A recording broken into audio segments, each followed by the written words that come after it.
on getting that person there. And I don't know if this was spoken on earlier. Like if I, me and my girl get in an argument, and she pushes my button, she says, "You ain't this, you ain't that, y'all ain't this.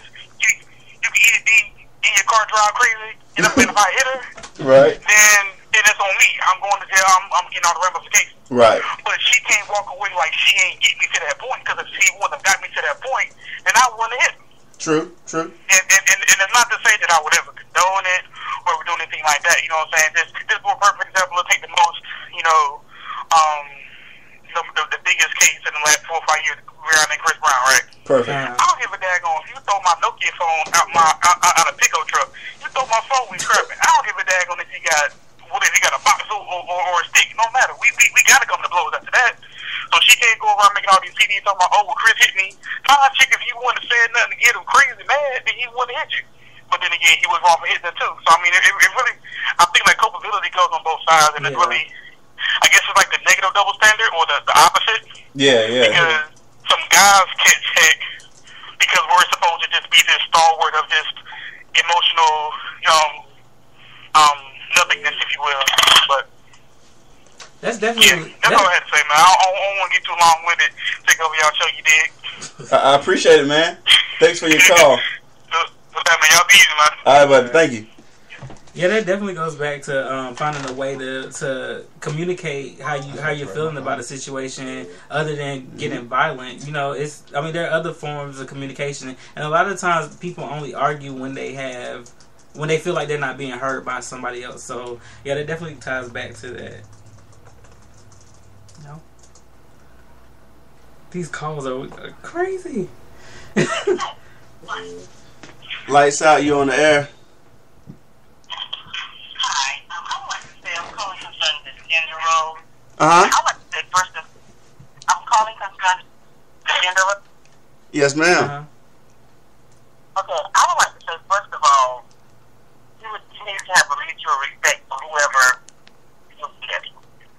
Usually, if someone, I'm calling concerning pretty much what all of you guys said earlier. The gentleman that called a few minutes ago, he spoke and said something about somebody pushing to a point, and she mentioned something about a cell phone or whatever.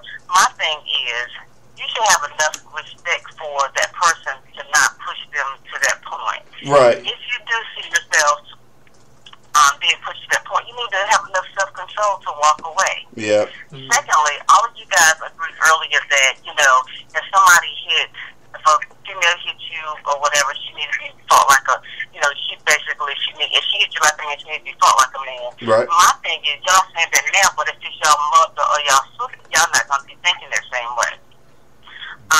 But bottom line is, y'all need to have enough, a man, woman, whomever, y'all need to have enough self-respect for each other to not to push someone to that point.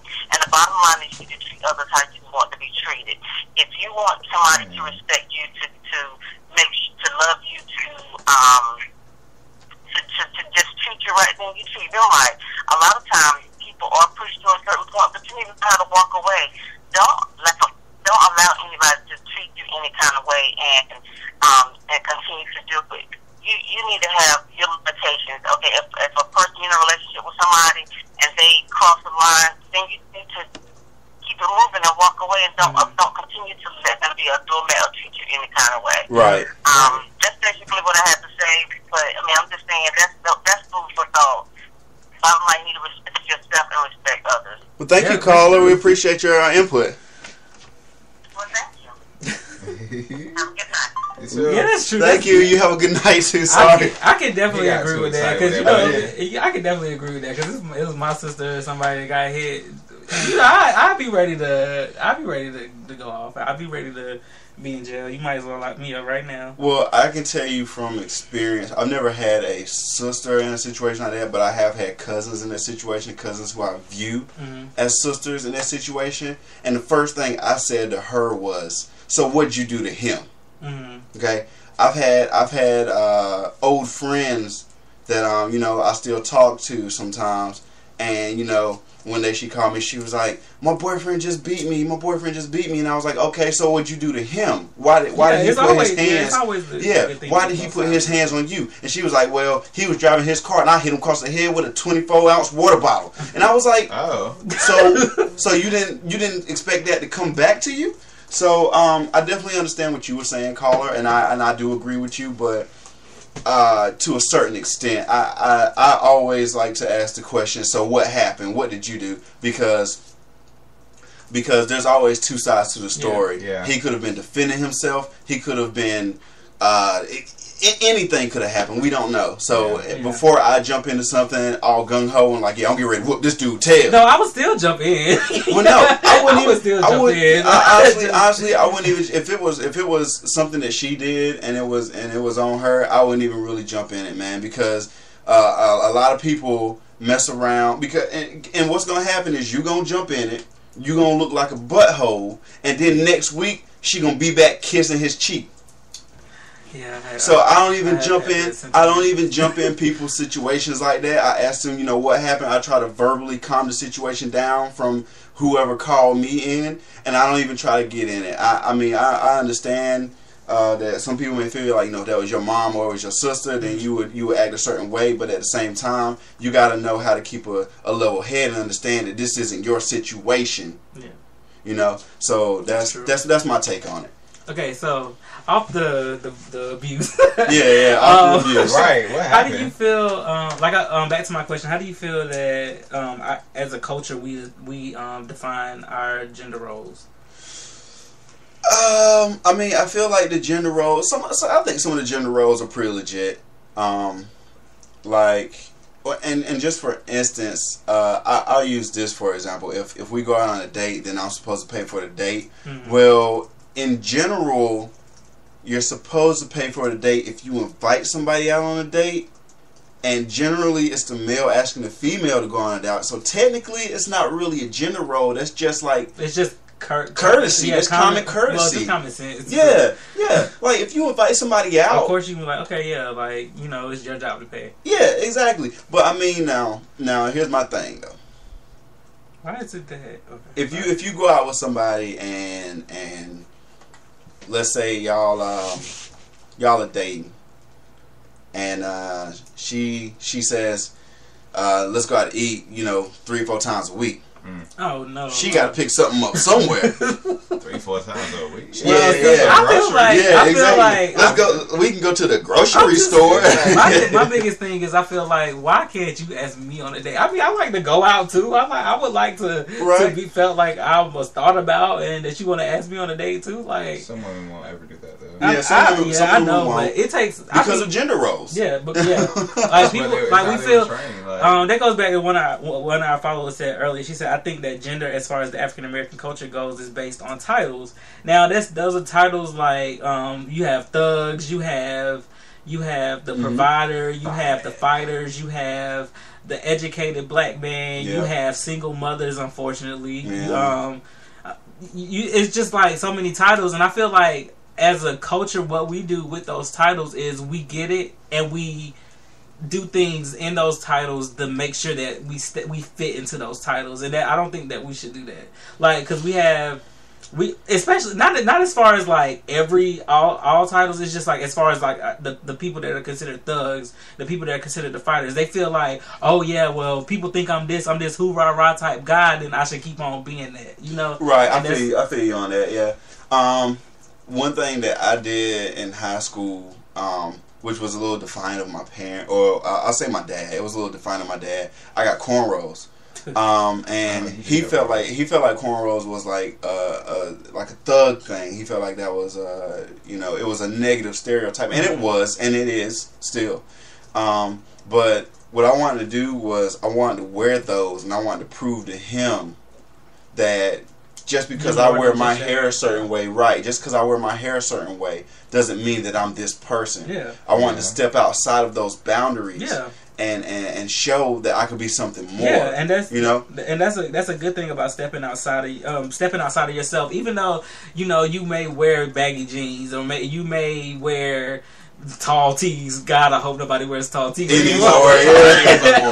I hope people don't wear these. But even if you do, you still can be in school. Like people are quick to judge you based on what you have on. That's a whole nother topic. But people are like I was saying, people are quick to judge you based on what you have on. But you can always portray something different. Like you don't have to be that. You know. Absolutely. I've had a lot of people. I've had a lot of people ask me if I have any kids, or they don't say, "Do you have any kids?" They ask me how many kids I have. Like I'm supposed to already have a couple, right? And when I respond with, "I don't have any kids," they say, "Oh,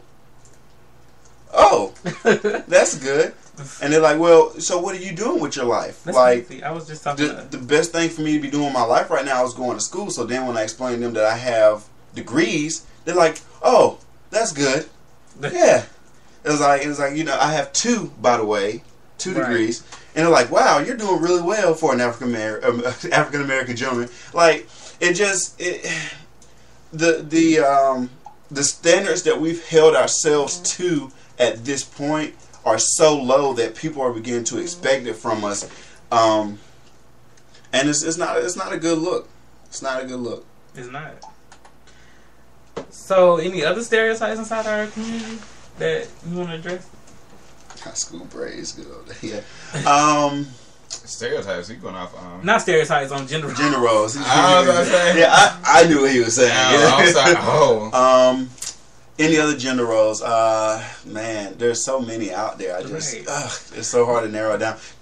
Let's discuss blue and pink. Why does everybody have to? Why do the boys and the girls? Why are they defined? I mean, okay, so I get like the original idea of it. Blue and pink. I mean, nowadays when you look at people our age, I mean, or even younger, I mean, you see a lot of dudes now that wear pink, or you see girls that have bigger clothes. That doesn't necessarily make them, because a lot of times now when they do it, people automatically think they're gay or something like that, and it's not the case. Some girls just like looser clothing. Some dudes just like the color pink. They, it's more of a fashion thing than this is defining who I am. Like. What do y'all feel about that? Like, why does it always have to be blue or green or pink? Because I'm not having kids, but if I did, all I'm wearing green. And then what? I feel you on that, because it's honestly not fair that well, I ain't gonna say not fair, because it's just one of those things where that's what society puts out there for us in the media. Like it's crazy, because I was even not outside of colors. Even I was looking at commercials earlier, and it's like you see all these toys for girls, and it's just like, oh yeah, we have an easy bake oven, or we have a baby alive, and we have this. But whereas you see boys' toys, like it's like Tonka toys. Like they had this one toy where it was like a construction site, and like you can link it together with your friends. I kind of wanted it, but not judging me.